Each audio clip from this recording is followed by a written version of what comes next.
Bueno, ahora sí vamos a entrar en un tema que os va a encantar a todos. Vamos a abordar hoy la economía en positivo. Queremos aprender algunos trucos para decidir mejor, porque al final tenemos la economía en todos los rincones de nuestra vida, ¿no? Y la solemos asociar con diagnosticar problemas. Hoy tenemos en el estudio a un financiero especializado en decisiones complejas y él vive de medir riesgos, ayuda a tomar decisiones financieras, tiene varios libros, pero sobre todo trabaja con empresas de todo tipo, desde empresas que buscan soluciones al cáncer hasta una quesería. Él nos va a ayudar a comprender el mundo de las decisiones para que no nos paralicen.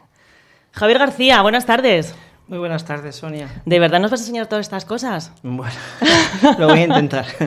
Muchas gracias por la invitación, es un placer. Bueno, yo encantada de que estés aquí, sobre todo de que a la gente que nos sigue les enseñes muchos trucos para todo este tipo de cosas. Tengo que decir, antes de que sigamos, que tenemos aquí en el estudio a Cristina Mejido. Buenas tardes. Buenas tardes, Cris, ya la conocéis. Ella llegará después con su sección Ble Blue. Eso es. Y yo le voy a permitir que haga alguna pregunta a lo largo de la entrevista. Bueno, pues muchas gracias, un placer.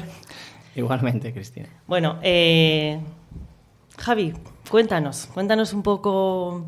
¿Por qué empezamos? Te lo dejo a ti. Yo empezaría por algo que la gente tiende a equivocar, o tiende a no diferenciar bien, que es la diferencia entre riesgo e incertidumbre. Todo el mundo piensa que es lo mismo, y en cambio en realidad no lo es, ¿vale? Porque nosotros desde que nos levantamos hasta que nos acostamos constantemente tomamos decisiones. Claro, estamos ya desde la qué hora te levantas, qué desayunas y luego ya puedes tomar decisiones muchísimo más complejas como si invierto mis ahorros en bolsa o si monto mi pequeño negocio o si estudio esta carrera o me cambio de ciudad, ¿no? Entonces constantemente tenemos que tomar decisiones. Decisiones, por definición, implica futuro. Y cuando algo implica futuro, salvo que seamos la pitonisa Lola, pues no tenemos capacidad para anticipar con una información perfecta. Entonces, en el momento que hay futuro, rápidamente aparecen dos conceptos, que es el riesgo y la incertidumbre, ¿no? Quizás, sobre todo desde que salimos del COVID, es la palabra estrella, ¿no? Sí. Todo el mundo habla de incertidumbre en todos los medios y en general incluso hasta en los ámbitos de la salud mental, porque la incertidumbre está detrás de muchos de nuestros desafíos mentales, ¿no? Pero, sin embargo, son cosas diferentes. Por ejemplo, ¿qué es el riesgo y qué es la incertidumbre? Para que un oyente lo pueda entender con mucha facilidad. Todos estamos acostumbrados a lanzar una moneda al aire, saber si hay cara o cruz, y sabemos que hay una probabilidad del 50% de que nos dé una cosa o la otra, ¿no? O sea, estamos realmente acostumbrados a saber eso, ¿no? O, por ejemplo, nuestros adolescentes ya estudian en el instituto, pues si metemos 10 bolas en una bolsa negra que nadie ve, pero nos dicen que 5 son rojas y 5 son blancas, nuestros alumnos, nuestros adolescentes tienen que averiguar qué probabilidad hay de sacar una bola blanca. Entonces cualquiera rápidamente sabe poner un número a eso, ¿no? Ahora imagínate que tú metes esas 10 bolas, pero nadie te dice cuántas son rojas y cuántas son blancas. Y yo te pregunto, asigna una probabilidad a eso. Y entonces tú no eres capaz, porque te falta información. Sí.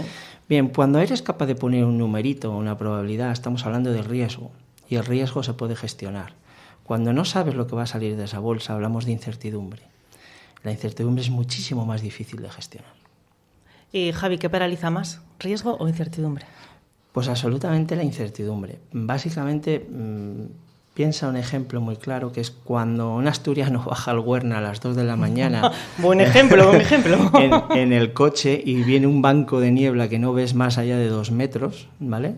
Eso es incertidumbre. Tienes que tomar una decisión sin saber muy bien el camino que va a pasar. Tienes que reducir la velocidad, tienes que fijarte en pequeños metros y te vale de muy poco poner luces largas, ¿vale? Sí. Entonces, cuando hay mucha incertidumbre, en realidad las luces largas no te valen para nada. Estás metida en un túnel y no sabes dónde está esa salida y ni siquiera hay salida. Entonces, cuando eso ocurre, nuestra mente tiende a paralizarnos. Y cuando estamos en decisiones financieras, eso puede ser catastrófico, pero también a nivel personal. Sí. Buen ejemplo el del Huerna. Es habitual. Es habitual aquí. Huerna y niebla pues van de la mano. A ver, Javi, a veces tenemos que decidir, tomar cualquier decisión, pero tenemos muchas alternativas. ¿Cómo saber que decidimos bien? Porque, por ejemplo, hay decisiones y hay profesiones pues, que diariamente, día sí, día también, tiene que tomar decisiones de alto riesgo, como puede ser el caso de un piloto o el caso de un médico. Claro, no todas las decisiones son iguales, ¿no? Entonces, pero sin embargo las tenemos que tomar y a veces no tenemos toda la información, pero si no somos conscientes de esa debilidad, nunca actuaremos para decidir mejor, ¿no? Entonces, el primer gran mito que hay cuando hay una decisión es que tendemos a creer que una decisión es buena cuando el resultado es bueno, ¿vale? Eso ya por definición, casi matemática, es falso, ¿vale? Os voy a poner un ejemplo muy sencillo. Hace unos meses yo venía de cenar con mi hija y íbamos camino de un parking muy conocido aquí en Oviedo. Sí. Y según entrábamos había una pareja para nada joven, tenían más cerca de los 60 que de los 50 y no atinaban a pagar el parking en el parking. O sea, estaban intentando meter las monedas y aquello era un circo, o sea, daban ganas de grabarles, ¿no? Pero consiguieron pagar, bajaron delante de nosotros, salieron del parking y me tocó ir detrás de ellos, ¿no? Tanto mi hija como yo estamos asombrados porque iban haciendo eses, casi se cargan a un ciclista que iba repartiendo comida a domicilio. Entonces, la pregunta es, imagínate que esa pareja de personas que iban borrachas y que han llegado a su casa, aparcaron el coche como pudieron, llegaron a su casa y dijeron, no me han multado, he llegado a casa y está bien. Entonces, habrá quien diga, ¿cómo va a ser una buena decisión aunque hayas llegado bien y no te hayan multado?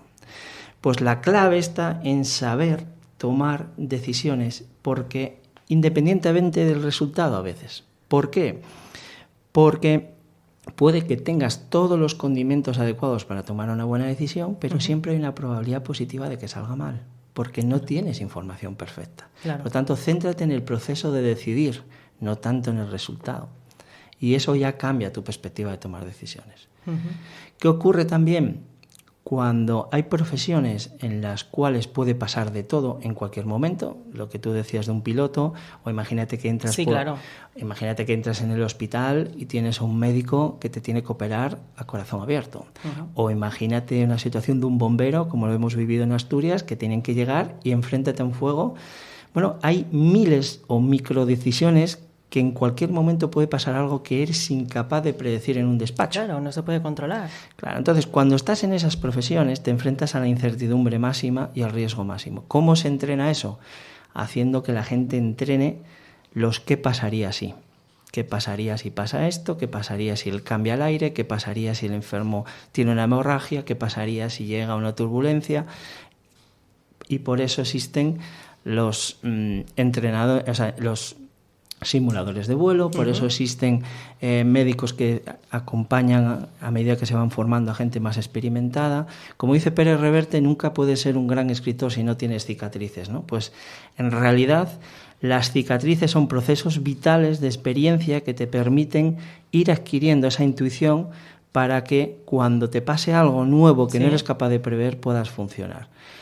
¿Qué ocurre con esto? Que el gran problema que nos enfrentamos como sociedad, ya no solamente como financieros, es que si tenemos un modelo de pensamiento rígido, es decir, imagínate que en nuestra cabeza solo existe la opción de que salga bien, ¿no? Imagínate que ahora hay alguien viviendo aquí, en esta ciudad, y dice, yo me quiero ir a Madrid porque no soy capaz de encontrar empleo, no sé si voy a vivir bien, no sé si que me puede pasar cualquier cosa, ¿no? Claro, y alguien, imagínate que está aquí, no tiene pareja, está desesperado y se quiere marchar. Y en su cabeza puede pensar, bueno, pues voy a llegar a Madrid, voy a encontrar un piso muy barato, voy a encontrar empleo a los 2 meses y encima me van a contratar en una empresa donde voy a ver a un chico o una chica que va a ser mi media naranja, me voy a casar, voy a tener una familia. Bueno, eso es todo en positivo, ¿eh? Claro, entonces, eso es una línea en positiva, pero es una de las muchas soluciones posibles. Entonces, cuando tú solo piensas que el único camino posible es ese, en el momento que te aparezca tu primer problema cuando llegues a Madrid, tu grado de frustración mental puede impedir conseguir los objetivos.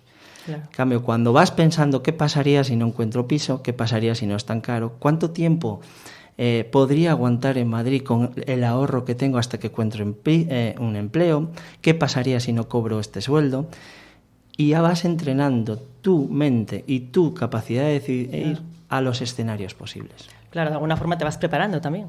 Eso es. Eso es un entrenamiento vital.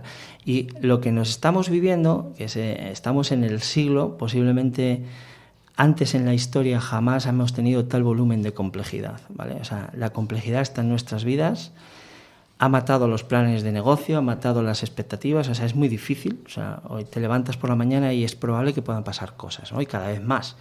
Solo voy a poner un dato. Cuando tú vas a una ciudad como Londres, por ejemplo, hay 100.000 millones de referencias, o sea, de códigos de barras distintas accesibles a un consumidor.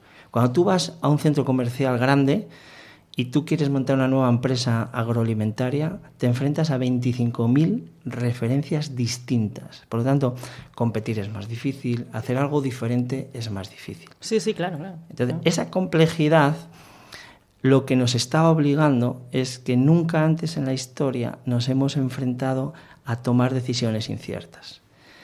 Y está explotando. O sea, yo convivo con directivos que tienen una salud mental por los suelos, gente que está muy estresada porque no sabe si va a perder su empleo, gente que está invirtiendo en sus negocios y no sabe si los va a recuperar, aquella gente que se ha hipotecado con una cantidad y ahora ve subir los tipos y ve con el agua al cuello. Eso en realidad son decisiones que algunas de ellas son irreversibles. Es decir, una vez que has tomado una decisión, que es lo que los economistas llamamos costes hundidos, sí, tenemos el problema de que no podemos volver atrás. Si no podemos volver atrás, tenemos un problema. Por lo tanto, la primera gran decisión es no hagas algo de lo que no puedas volver atrás.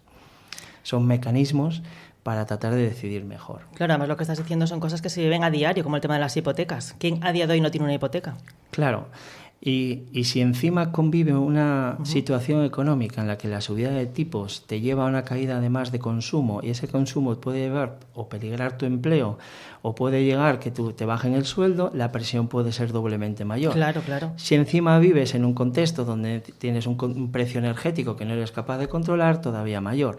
Es decir, al final yo creo que todos los que nos escuchan se acuestan o se levantan con algún problema encima de la cabeza. Y el problema que tienen en la cabeza es que no tienen la información sobre lo que va a pasar. Esto es absolutamente paralizante, por ejemplo, si uno entra por la sala de oncología de un hospital, y me lo contaba una persona que tiene una asociación muy potente en esto, en cáncer.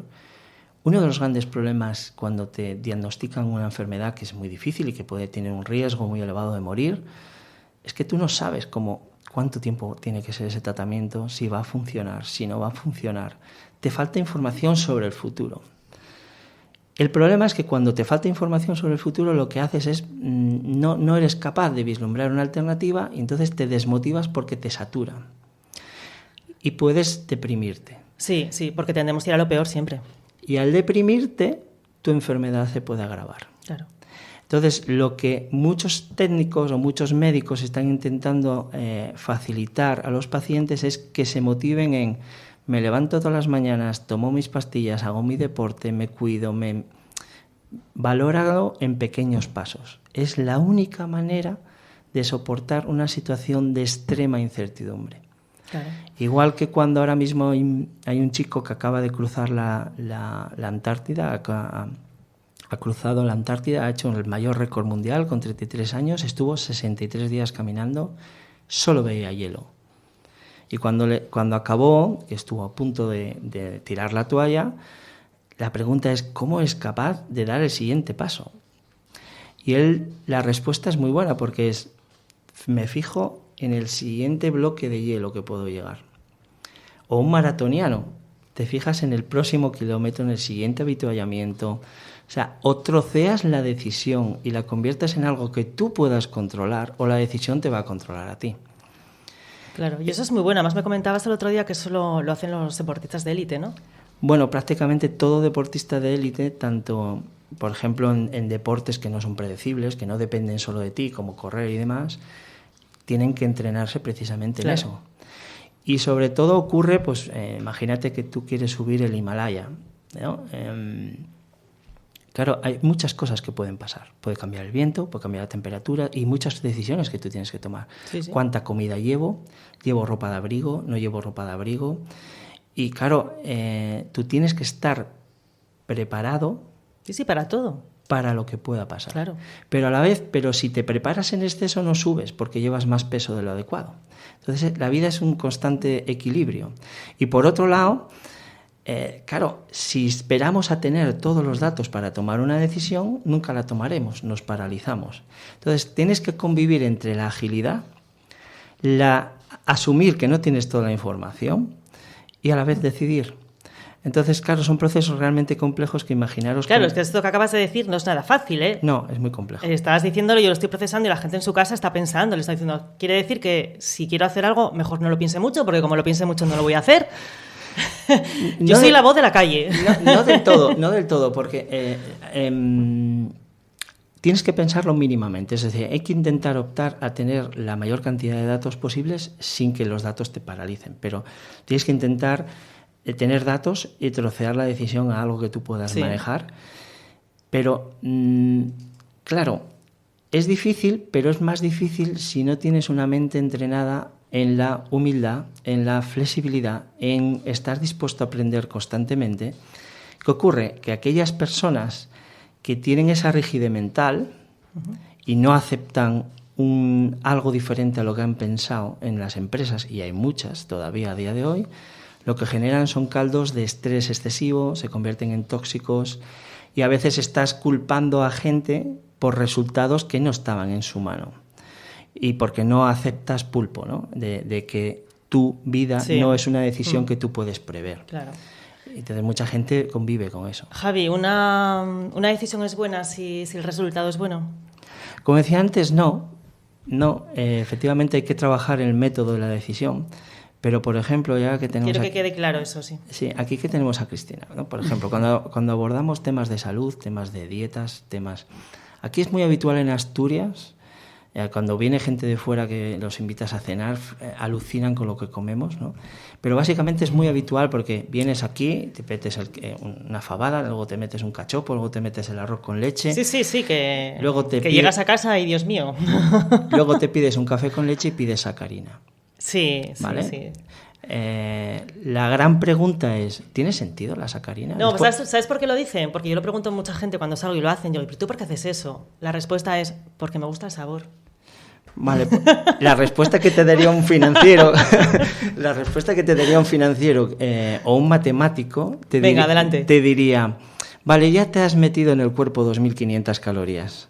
Sí. Ahora lo que tienes que seguir pensando es cuál es la mejor decisión después de haberte metido 2.500 calorías.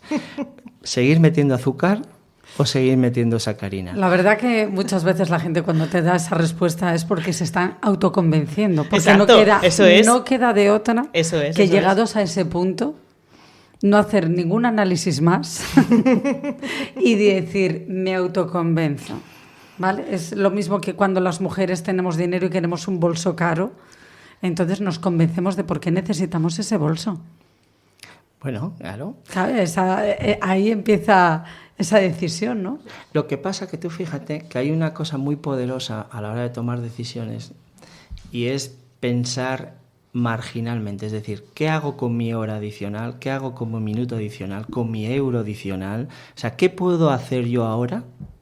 Dado lo que me ha pasado a día de hoy, dado que el pasado no lo puedes cambiar, la única manera de transformar tu decisión es qué puedo hacer en mi siguiente minuto. Entonces, esto, que parece una tontería, es absolutamente crítico en el mundo de inversión. ¿Cuánta gente se arruinó en España con Terra?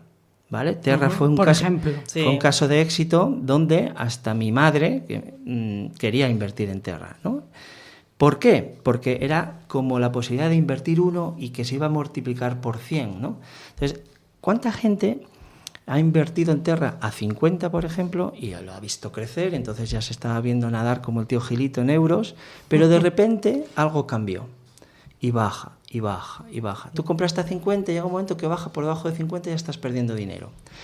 La siguiente pregunta es, mucha gente lo que hace en ese contexto, al no pensar en términos marginales o en términos adicionales, es, esto tiene que volver a subir porque si no lo voy a perder todo. Entonces vamos a intentar aguantar, ¿vale? Vamos a intentar aguantar.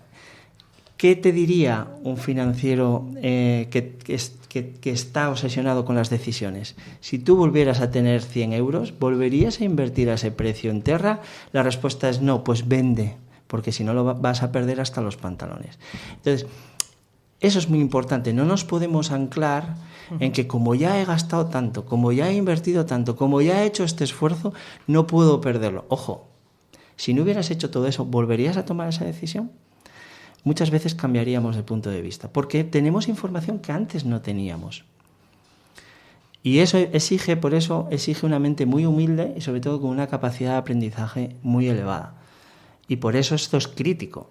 Por mucha inteligencia artificial que haya, por mucho Big Data, por mucho lo que queramos, la mente humana es más poderosa y nos lleva a más errores de lo que nos pensamos. Yo pienso que deberíamos de tener en los colegios ya desde que somos pequeños una formación como lo que tú estás diciendo, explicando. O sea, salir un poquito de las materias que nos dan y explicarnos, porque todas estas decisiones del riesgo y la incertidumbre que tú nos estás contando, nos las estás llevando ya no solamente a nuestro bolsillo, sino a nuestra decisión del día. Exacto, nuestra vida diaria. Yo veo muchísimos negocios que se abren y se cierran estrepitosamente. Y yo. Con un fracaso económico que me da una pena increíble. Y digo, pero si solamente era cuestión de una pequeña asesoría. Y de un pequeño estudio, ¿eh? Ahí hay matices. Bueno, sí. A ver, pero es por sí. Dar un poco... Aquí no nos podemos extender hoy en un debate de matices. Tenemos que ir un poco, voy a un poco a lo gordo. Para, sí, porque ¿sabes? Además nos queda poquito tiempo. Te compro la idea y de hecho esto fue uno de los problemas. O sea, yo escribo un libro en el 2017 precisamente por este tema, porque por mi empresa empiezan a llegar comerciantes, empresas quebradas, o sea, gente que ha invertido todos sus ahorros, ha pedido prestado, le han avalado sus padres, sus tíos, sus amigos y han cerrado sus persianas, se quedaron sin sus ahorros y encima se quedaron con deuda, ¿vale? Esto es más habitual. Eso es muy habitual. Eso es muy habitual, vale. ¿Qué ocurre? Cuando tú tienes que tomar una decisión de ese estilo, la primera gran decisión que tú tienes que tomar es el coste irreversible, es decir, tienes que calibrarte, porque hay gente que se sigue enterrando. Es decir, yo ya he perdido tanto dinero, ¿cómo tengo que seguir para intentar mantenerme y recuperar ese dinero? Pero igual no es posible. Es cierto que lo has perdido porque no has tenido la información de que efectivamente no se vende tu producto, no gusta, la calle no es buena, lo que sea. Ha pasado algo. Pero la siguiente gran decisión es no te sigas enterrando. Eso cuesta mucho psicológicamente desanclar. Y sobre todo para los emprendedores. Bueno, y es que además muchas veces también el decir, bueno, basta de enterrarme, te va a costar también dinero, que tampoco se entiende. Bueno, claro, sí. Claro, el ponerle fin también muchas veces a una situación es también costosa, económicamente. Obviamente, y sí. Luego, a nivel psicológico, frustrante. Claro. ¿Vale? Y a nivel personal. Tienes que estar muy preparado. Yo creo que las personas nos lanzamos muy rápido a la piscina. Hay que tener un cierto nivel de riesgo. Tienes que tener un perfil, ¿vale? En todas las variables que tú comentabas que tenías que tener en cuenta. Y luego tener un poco de capacidad de acción, un poco de riesgo, pero controlado. Pero fíjate, yo creo que me gusta el concepto que decías de intentar introducir esto en las escuelas por una razón, porque habitualmente lo hacemos, lo que pasa es que no somos conscientes. Es como cuando juegas al billar, tú no estás siendo consciente que estás utilizando las leyes y las leyes físicas más sofisticadas, aunque no seas capaz de entender esas matemáticas. Te voy a poner un ejemplo, que además creo que cualquiera lo puede entender. Imagínate que tú estás buscando a tu pareja ideal, pero no sabes dónde la puedes encontrar. En el trabajo, en redes sociales, en donde sea, ¿vale? Imagínate que de todas las opciones, pues hay una persona que te puede gustar en el trabajo, ¿vale? Uh-huh. Entonces decides quedar el jueves a cenar, ¿vale? Y tienes esa primera cita. Lo que tú sueles hacer, o todos solemos hacer, es ¿qué tal si quedamos el próximo jueves? ¿Qué tal si quedamos el siguiente? ¿Qué tal si vamos el fin de semana? ¿Qué tal si empezamos a convivir? ¿Qué tal si después de varios tiempo, qué tal si nos casamos o no? ¿O qué tal si tenemos hijos? Etcétera, etcétera. ¿Eso evita los divorcios? No. Ahora, te voy a poner una situación. Imagínate que ese jueves primero de esa primera cita, entra un talibán en el restaurante y te dice, Cristina, tú tienes que tomar una decisión, tienes que decidir si te casas o no con esta persona. Y no me vale que salgas de este restaurante sin esa decisión. En el momento que a ti te obligan a tomar una decisión en ese contexto irreversible, lo que tú estás haciendo es, aunque tú tengas el olfato de que pueda gustarte, por defecto prácticamente vas a decidir que no. Eso suele ser el financiero en la mesa, ¿vale? Y eso suele ser la innovación. Cuando hay algo que no controlas, la frenas, ¿vale? ¿Qué ocurre? ¿Qué estamos haciendo cuando vamos de jueves en jueves, de mes en mes? Estamos ganando la opción de encontrar a una persona teniendo información nueva. Y los matemáticos tienen una explicación que es: a información nueva, decisiones nuevas. Si en ese proceso tú te encuentras un petardo o una petarda, puedes dar marcha atrás. ¿Evita eso que haya un 30% de divorcios en España? No, pero la probabilidad de divorciarte ahí arriba es muy inferior a la probabilidad de fracasar el primer día. Entonces, ¿qué hemos hecho en ese proceso? Hemos diseccionado las decisiones, en este caso en días, pero tú podrías hacerlo. Cada decisión, si tú lo piensas bien, hay muchas microdecisiones antes de una gran decisión. Si eres capaz de averiguarlas y manejar esas decisiones, puedes evitar una gran desilusión o un gran fracaso. Como bien dices, eso forma parte mucho de nuestro subconsciente. Un segundo, Cris, porque es que se nos va el tiempo ya. Se nos va ya, te me veniste arriba ya. Vaya. Ya por último, esto es un hábito, ¿no? El tomar una decisión es un hábito que se puede adquirir y al final es como todo, ¿no? Debería ser un hábito porque es que está presente en todo momento de nuestra vida. El problema es que mucha gente considera que como no tiene información, lo mejor es no decidir, pero hay que tener en cuenta que no decidir es decidir. Uh-huh. Es una decisión también. Es una de las decisiones, no decidir. Y la consecuencia es que suele ser la peor decisión. Entonces, cuando tú eres consciente de que estás decidiendo y que necesitas una nueva lógica, realmente lo puedes convertir en un hábito. Un hábito que puede ser muy poderoso. Financieramente, personalmente, te puede evitar muchos disgustos. Entonces, hoy por hoy no podemos vivir sin una capacidad de aprendizaje y sin una humildad relevante de que no eres el gallo del corral que tienes la información perfecta y cada día menos. Por lo tanto, es mejor que te entrenes ahí, en ese hábito, ¿no? Bueno, y qué mejor momento que este verano, ¿no? Para empezar con nuevos hábitos. Pero esto es todo muy positivo. Bueno, No, siempre. Aquí todo positivo. Aquí por esa puerta no entra nada negativo. Que quede claro. Yo tengo que aprender ya de todo, porque cada vez que tenemos un interlocutor enfrente me doy cuenta que cada vez voy a peor, menos nada. Ese libro, por favor, urgente. Cris, ¿quieres preguntarle una última cosa? No, preguntarle no. Yo lo único que podría decir, otra, o sea, que siguieras hablando. O sea, me encanta. Bueno, pues pido otro bis. Invitamos a Javi otro día que venga y tenemos tertulia para rato con esto. Porque... Hay muchas aplicaciones para esto, sí, la verdad. Sí. Podemos hablar de muchas cosas. Yo estoy, como decía el anuncio de IKEA, in love. No con esta casa, sino con esta conversación. Hombre, con esta casa también. Y con la casa. Vamos a ver, por supuesto. No me refería al físico, pero a la casa física del IKEA, sino me refiero a la casa esta. Bueno, chicos, nos vamos porque te quedas sin tiempo, Cris. Bueno, nada, pasa nada. A Javi los tenemos escuchando horas. Gracias. Toda la vida, pero el programa se acaba y bueno, Javi, muchas gracias por haber estado con nosotros. A vosotros. Esta es tu casa cuando quieras y bueno, esperemos que Yo voy a poner en redes sociales que la gente nos pregunte cosas y te vuelves otro día y... Claro que sí. Sí, porque tengo el móvil aquí preguntándome ya por el Bitcoin también para que te pregunte. Y digo, ya se lo dejamos para otro día. Podemos hablar mucho también. Claro, podemos hablar mucho. Entonces ese es otro tema. Ya importante. Hacemos otro día otro programa Muchas especial. gracias por la invitación. Nada, a ti y feliz de que estés aquí.